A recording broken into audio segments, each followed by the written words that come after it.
കിളികളാടും ഒരു ഹരിത ചാരുതീരം പുഴയോരം കളമേളം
പുരസ്കാരങ്ങൾ നേടിയെടുത്ത അധീരഥന്മാരെ ഞങ്ങളിവിടെ പരിചയപ്പെടുത്തുകയാണ്. ജ്ഞാനപീഠം നേടിയ 5 പ്രതിഭകളെയാണ് ഇവിടെ പരിചയപ്പെടുത്തുന്നത്. ജ്ഞാനപീഠ പുരസ്കാരം ടൈംസ് ഓഫ് ഇന്ത്യ ഗ്രൂപ്പിന്റെ ഉടമസ്ഥരും വ്യവസായ പ്രമുഖരുമായ സബുജിയൻ കുടുംബത്തിലെ ശാന്തി പ്രസാദ് ജെയിനും രാമാ ജെയിനും ചേർന്ന് 1944 ഭാരതീയ ജ്ഞാനപീഠം എന്ന സ്ഥാപനം ആരംഭിച്ചു. സാഹിത്യശാഖയെ പരിപോഷിപ്പിക്കുന്നതിന് വേണ്ടി ഇന്ത്യയിലെ അംഗീകൃത ഭാഷയിൽ ഏറ്റവും മികച്ചതെന്ന് നിർണയിക്കപ്പെടുന്ന കൃതിക്ക് 1965 മുതൽ ഭാരതീയ ജ്ഞാനപീഠ പുരസ്കാരം എന്ന പേരിൽ സമ്മാനം നൽകി തുടങ്ങി. ആദ്യ പുരസ്കാരം 1965 തന്നെ ജി ശങ്കരക്കുറുപ്പ് മലയാളത്തിലേക്ക് കൊണ്ടുവന്നു. അദ്ദേഹത്തിന് ശേഷം 4 പേർക്കാണ് മലയാളത്തിൽ ജ്ഞാനപീഠ പുരസ്കാരം ലഭിച്ചിട്ടുള്ളത്. S K Pottekkatt, Thakazhi Sivasankara Pillai, MT Vasudevan Nair, ONV Kurup തുടങ്ങിയ മഹാരഥന്മാർക്കാണ് മലയാള സാഹിത്യത്തിൽ ജ്ഞാനപീഠ പുരസ്കാരം ലഭിച്ചത്. ഗുരുജനങ്ങൾക്ക് വന്ദനം. എഴുത്തച്ഛൻ ആധുനിക മലയാള ഭാഷയുടെ പിതാവാണ് കുഞ്ചത്ത് രാമാനുജൻ എഴുത്തച്ഛൻ. തമിഴിന്റെയും സംസ്കൃതത്തിന്റെയും അടിമത്തത്തിൽ നിന്നും മലയാള ഭാഷയെ മോചിപ്പിച്ചത് അദ്ദേഹമാണ്. ആ പുതുമ ഇതേവരെ അവസാനിച്ചിട്ടില്ല. ഭക്തിയിലൂടെ ഒരു ജനസമൂഹത്തിൽ തന്നെ ഉന്നതിയിലേക്ക് നയിച്ച മഹാത്മാവ്, കിളിപ്പാട്ട് പ്രസ്ഥാനത്തിന്റെ ഉപജ്ഞാതാവ്. ഇങ്ങനെ മലയാള സാഹിത്യത്തിൽ അദ്ദേഹത്തിന്റെ വിശേഷണങ്ങൾ ഏറെ. കവിതയിൽ ഉത്കൃഷ്ടമായ വികാരങ്ങളും ചിന്തകളും സന്നിവേശിപ്പിച്ചത് എഴുത്തച്ഛൻ. മലയാള കവിതയുടെ ഗൗരവവും ഗാംഭീര്യവും വർദ്ധിപ്പിച്ചതും അദ്ദേഹം തന്നെയാണ്. തർജ്ജമയാണെങ്കിലും സ്വന്തം വ്യക്തിത്വം പതിയാത്ത യാതൊരു അംശവും അദ്ദേഹത്തിന്റെ കാവ്യാത്വാവില്ല. ഹൈന്ദവ പുരാണ ഗ്രന്ഥമായ ആധ്യാത്മ രാമായണ കിളിപ്പാട്ടും മഹാഭാരതം കിളിപ്പാട്ടും അദ്ദേഹത്തിന്റെ മഹത് സംഭാവനകളാണ്. മലയാള ഭാഷയും സാഹിത്യവും കേരള സമൂഹവും ആ കവിമുഖവിന് സർവാത്മന കടപ്പെട്ടിരിക്കുന്നു. നന്ദി, നമസ്കാരം. മലയാള ഭാഷ കണ്ട ഏറ്റവും വലിയ മഹാകവിയാണ് ജി ശങ്കരക്കുറുപ്പ്. 1901 ജൂൺ 3 കാലടിക്കടുത്ത് നായത്തോട് ഗ്രാമത്തിൽ ജി ശങ്കരക്കുറുപ്പ് ജനിച്ചു. സാഹിത്യ പരിഷത്തിന്റെ പ്രസിഡന്റും പരിഷത്ത് മാസികയുടെ പത്രാധിപരുമായിരുന്നു ജി. 1965 ഏർപ്പെടുത്തിയ ജ്ഞാനപീഠ പുരസ്കാരം ആദ്യമായി ലഭിച്ചത് ജി ശങ്കരക്കുറുപ്പിനാണ്. ഓടക്കുഴൽ എന്ന കവിതാ സമാഹാരമാണ് പുരസ്കാരം നേടിയ കൃതി. അങ്ങനെ ജി ഭാരതീയ മഹാകവിയായി. സൂര്യകാന്തി, പതകിന്റെ പാട്ട്, വിശ്വദർശനം, ഗീതാഞ്ജലി വിവർത്തനം, ഇങ്ങനെ അദ്ദേഹത്തിൻ്റെതായ സാഹിത്യ സംഭാവനകൾ ഏറെയാണ്. ഗൂഢാത്മകതയും പ്രതിരൂപാത്മകതയുമാണ് ശങ്കരക്കുറുപ്പിന്റെ കവിതയുടെ 2 പ്രത്യേക സ്വത്വം. സിംഫണിക് പ്രസ്ഥാനം മലയാള കവിതയിൽ ആവിഷ്കരിച്ച് വളവും വളർച്ചയും നൽകിയത് മഹാകവി ജി ആണെന്ന് പറയും. പക്ഷേ മറ്റു ചില മിസ്റ്റി കവികളെ പോലെ അമ്മയുമായി പ്രതിഭാസങ്ങളുടെ വ്യാഖ്യാതാവ് മാത്രമല്ല കുറുപ്പ്. സാമാന്യ ജീവിതം തന്നെയാണ് അദ്ദേഹത്തിന്റെ കവിതാ വിഷയം. അതുകൊണ്ട് യാഥാർത്ഥ്യബോധം അദ്ദേഹത്തിന്റെ കവിതകളിൽ കാണാം. 1978 ഫെബ്രുവരി 2 അദ്ദേഹം നമ്മുടെ ഇവിടെ വന്നു.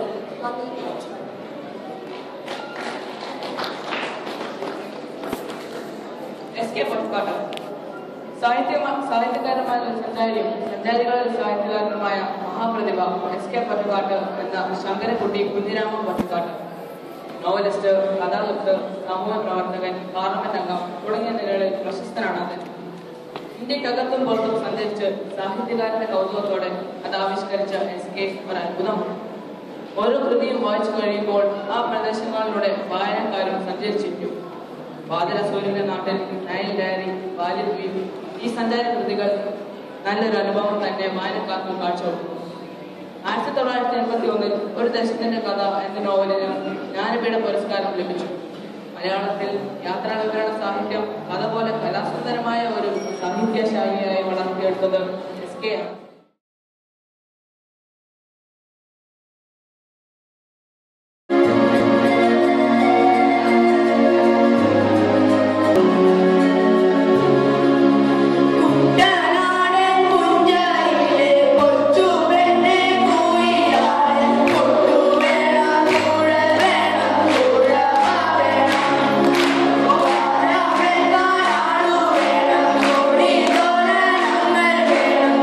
Yeah.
നിരകളാടും ഒരു ഹരിത ചാരുതീരം പുഴയോരം കളമേളം കവിത പാടും തീരം കായലലകൾ പുൽകും കണുവലിയുമീറൻ കാറ്റിൽ ഇളഞ്ഞാറിൻ നിലയാടും കുളിരുലാവും നാട് നിറപൊലിയേകാമെന്നരിയ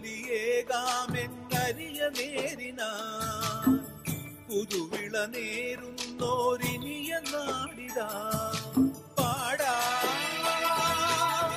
കുട്ടനാടിൻ നീളം കേരനിരകളാടും ഒരു ഹരിത ചാരുതീരം പുഴയോരം കളമേളം കവിത പാടും തീരം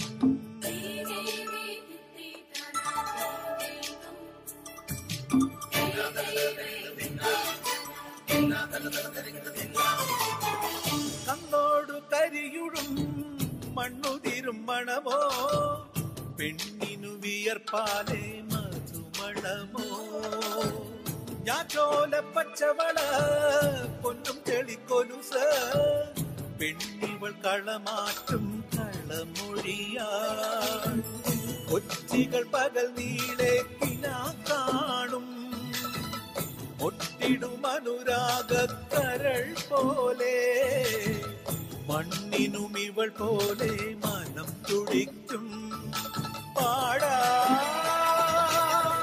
കുട്ടനാടിൻ നീളം കേരനിരകളാടും ഒരു ഹരിത ചാരുതീരം പുഴയോരം കളമേളം കവിത പാടും തീരം